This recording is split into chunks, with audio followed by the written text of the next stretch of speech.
Hey guys, welcome to Entertainment Talk Nation. This is Rob. This video, we're going to do a review for the first season of Stranger Things. Yes, the Netflix original, Stranger Things. And this was an amazing show. This was great. I love sci-fi. I love weird shit.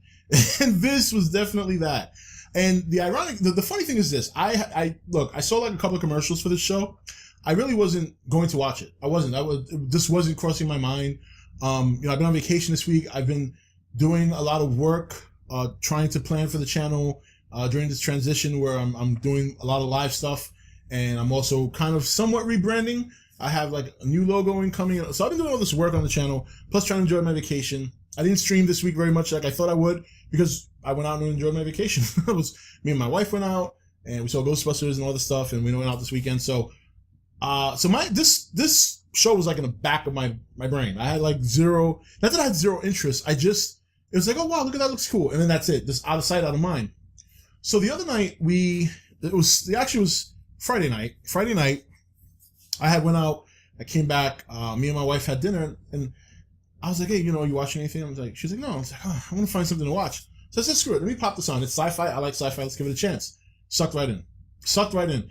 And to talk about the show, if you haven't seen it, go see it. Go see the show. It's 8 episodes, so it's not a long binge. You could, if you want to do it comfortably, 4 episodes one night, maybe on a weekend, like next weekend, or 4 episodes the following night.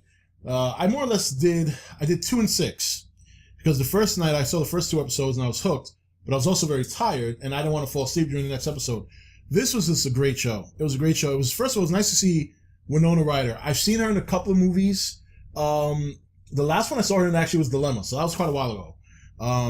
And she had her hard place where she was going through the whole theft thing and all that stuff, but she did really good in the show. She did really, really good, selling herself as, she played the mom character of one of the boys. So the story basically is there's a boy who goes missing, okay, which is Winona Ryder's son. And during this whole ordeal, there's an investigation going on with this company that's like an energy company, but it's actually like a research facility, and there's a lot of shady stuff going on there. And during the time that this boy is absent, there's a beat down cop in the town. It's a very small town, one of those country bumpkin towns with like trailers and maybe population 1,500, if that, because it didn't even seem like that many. And this chief of police really starts to find stuff out, and it really starts to unravel, and it unravels at such a fantastic pace. And the funny thing is, this is the kind of show, it's you know what's going on. It's not unpredictable, but what even though it can be predictable as to what's going on, there's other things going on that just kind of you're like, whoa, what is this? What's going on here? And I don't want to give it away. I don't want to spoil it, because there's not that there's any major twist. It's such a good way. The show paces so well, and it unravels and answers your questions at such a good pace. It's not one of those shows that keeps that question up in the air till the season finale.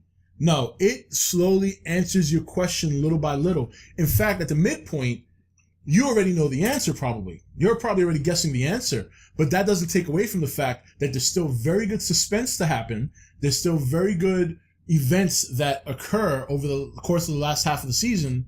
It just makes a very entertaining and a very fun show, and a little spooky, a little scary. Yeah, definitely some scary moments there, and some nasty ones. My wife didn't want to watch it. There was some parts that made her cringe and some parts that scared the hell out of her. There are some scary parts, but again, it really depends on what you can tolerate. What one person might consider scary, another person may not. So I consider it more of a suspense sci-fi thriller, and the acting was really good. Winona Ryder did a fantastic job. The kids in this show, okay, there's a little girl, her real name I believe is Millie Bobby Brown, all right? I think she's like 10 or 11, and she played a character named 11, and she was phenomenal. Phenomenal young girl that acted in this show. She's just great. And these other little boys, there's a little boy in the show named Mike. He is the best friend of the little boy that goes missing, and he was a phenomenal actor as well.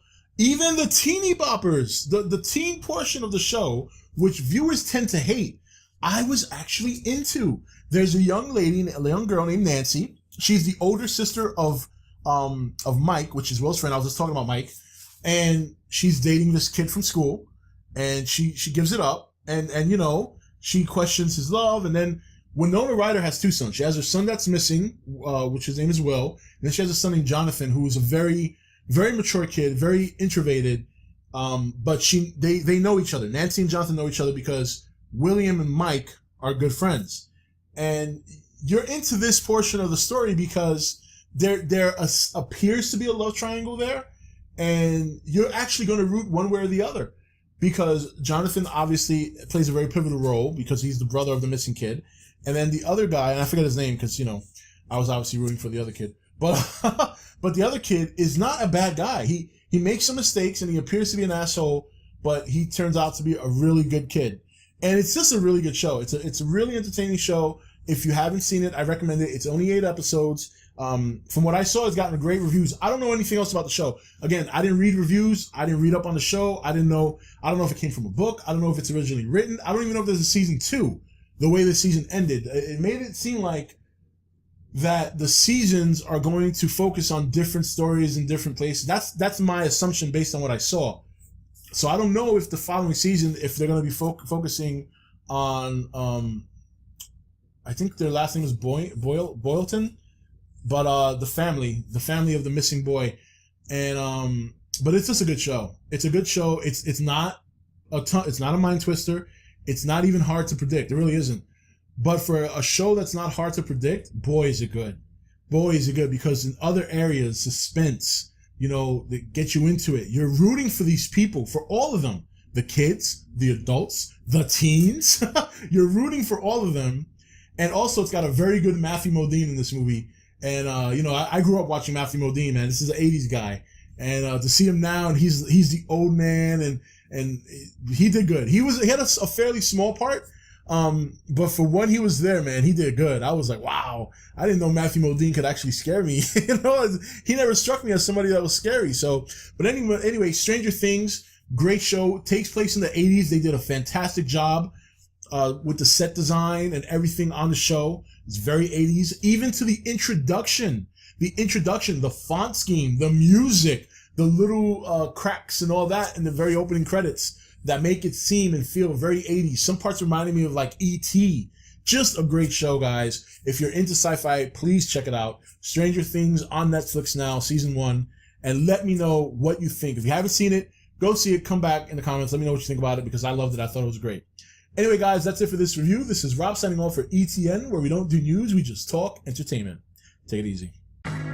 Thank you for watching ETN. Don't forget to comment, share, and subscribe. Join the nation's Facebook page to meet other subscribers, or visit ETN's Facebook page and Twitter page. Links for all are in the description.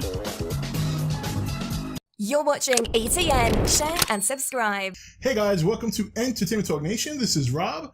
This video, we're going to do a review for the first season of Stranger Things. Yes, the Netflix original Stranger Things. And this was an amazing show. This was great. I love sci-fi. I love weird shit. And this was definitely that. And the funny thing is this. I saw like a couple of commercials for this show. I really wasn't going to watch it. This wasn't crossing my mind. I've been on vacation this week. I've been doing a lot of work, trying to plan for the channel during this transition where I'm doing a lot of live stuff. And I'm also kind of somewhat rebranding. I have like a new logo incoming. So I've been doing all this work on the channel, plus trying to enjoy my vacation. I didn't stream this week very much like I thought I would, because I went out and enjoyed my vacation. It was me and my wife went out and we saw Ghostbusters and all this stuff, and we went out this weekend. So this show was like in the back of my brain. I had like zero, not that I had zero interest. It was like, oh wow, look at that, looks cool. And then that's it. Just out of sight, out of mind. So the other night,